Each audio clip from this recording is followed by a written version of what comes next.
It's Wear a Hat Day, so I'm wearing my hat, if the recording people are wondering. We are reading Boxcar Children, Chapter 11, The Doctor Takes a Hand, on page 117. The days went by happily for the Boxcar Children. They found more treasures in the dump, and Henry worked every day for Dr. Moore. Page 118. One noon, Henry came home with some new stockings for Benny. Benny was very happy about them and made everyone admire them. And when Jessie looked at the new stockings, she had a happy thought. She carefully washed Benny's old stockings and hung them up to dry. That afternoon, she and Violet sat down with the work bag between them to make a bear for Benny. You must make a tail too, Jessie begged Benny, watching her put on the arms and legs and head. Bears don't have tails, said Jessie. Your old bear didn't have a tail. But this bear must have a tail, replied Benny, knowing that Jessie would put on two tails if he asked her to. What kind of tail? Asked Jessie at last. Long and thin, said Benny happily, so I can pull it. Page 119. Benny, cried Jessie, laughing. But she made a tail, long and thin, just as Benny had ordered. What's his name, Jessie? Asked Benny when at last the bear was handed over to him. I haven't thought about a name, replied Jessie. Why don't you think up a nice name for him? Well, you made him out of my old stockings. Let's name him Stockings. All right, Stockings it is, agreed Jessie, trying not to laugh. And from that day on, the bear's name was Stockings, as long as he lived. And he lived to be a very old bear indeed. One afternoon, Jessie saw how long Benny's hair was getting, and she cut it with Violet's scissors. Benny stood quietly while she did it. But while his sisters were getting supper, he said to himself, Jessie cut my hair. All, page 120. I'll get Violet's scissors and cut Watch's hair. He will look better. We had lunch in here without you. Missy walked by and I went with her. I didn't know where you guys were going to be, so I'm like, I'll just come with you. Yeah, So we eat in here without you. it's very clean for you. He found Violet's scissors and made Watch lie down on his side. Then he began to cut the hair off. Benny said, Good dog, Watch. You are Jessie's dog, and so I will cut a J in your hair. Hold still now. Watch lay still, and Benny began to cut it, a J. It was not a very good J, but it looked a little like one. Page 121. Soon Benny had cut off all the hair on one side with a J in the middle. He stood admiring his work, and just then Jessie came to see what he was doing. Benny, she cried, what are you doing? Then she began to laugh. Oh, Violet, come and see, she called. Watch looks so funny. Jessie laughed and laughed until she almost cried. Violet laughed until she did cry. Then she could not stop crying. She cried and cried. At last, Jessie made up her mind that Violet was really sick. You must go to bed, Violet, she said.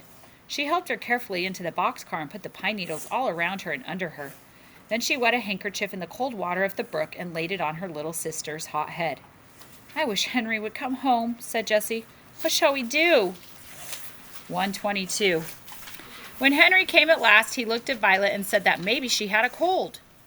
Maybe she sat too long by the brook, he said.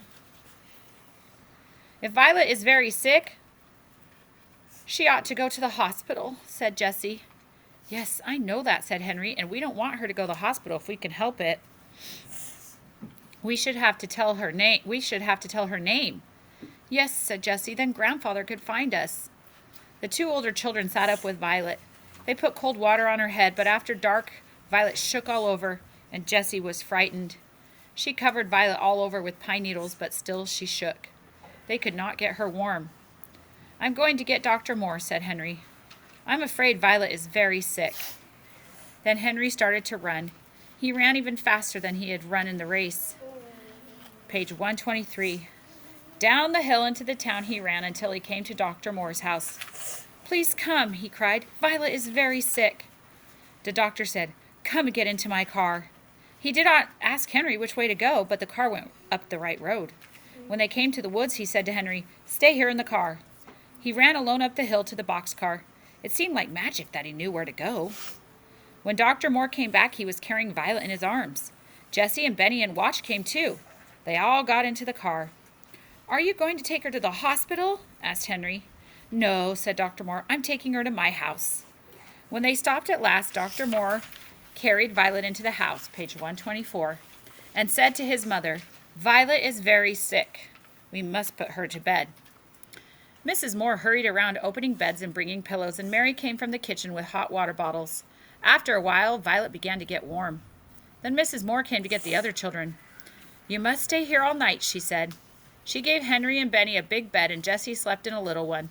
But Violet was so sick that the doctor did not go to bed all night. He would not leave her. He sat by her side until 10 o'clock in the morning. Before 10 o'clock, a man came to see the doctor. Mary told him he could wait, so he sat down in the living room. Soon Benny came in. Where's the doctor? Asked the man crossly. Page 125. He is up in Violet's room, answered Benny. This means $5,000 to him if he will come down, said the man. Oh, he can't come now, said Benny. What do you mean, boy? Asked the man. What is he doing? He's taking care of my sister Violet, said Benny. She is sick. And you mean he wouldn't leave her even if I gave him $5,000? Asked the man. Yes, answered Benny. That's what I mean. Then the man said, You see, I have lost a little boy, and I think the doctor knows where he is. My little boy is just as old as you are. Well, if you don't find him, maybe you can have me, remarked Benny. I like you. Oh, Benny, no. Page 126. You do? Cried the man. Come and get up on my lap. Benny climbed into the man's lap. Have you got a dog? He asked. No, said the man. He is dead now, but you can see him in my watch. Here it is. Benny looked at the dog. He looks like a very good dog, he said. I have a dog, too. His name is Watch. Just then, Watch came in with Dr. Moore. Good morning, said Dr. Moore. Benny, you can go and play with Watch. Benny ran out, and the man said, Dr. Moore, where are my grandchildren? That little boy is one of them, said Dr. Moore quietly.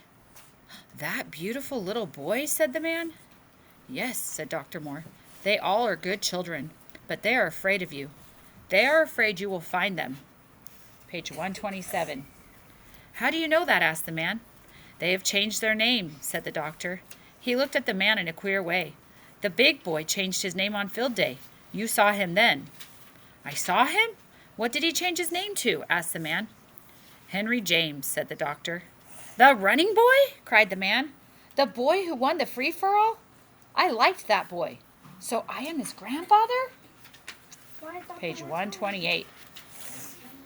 Oh, end of that chapter. Next chapter is 12, James Henry and Henry James.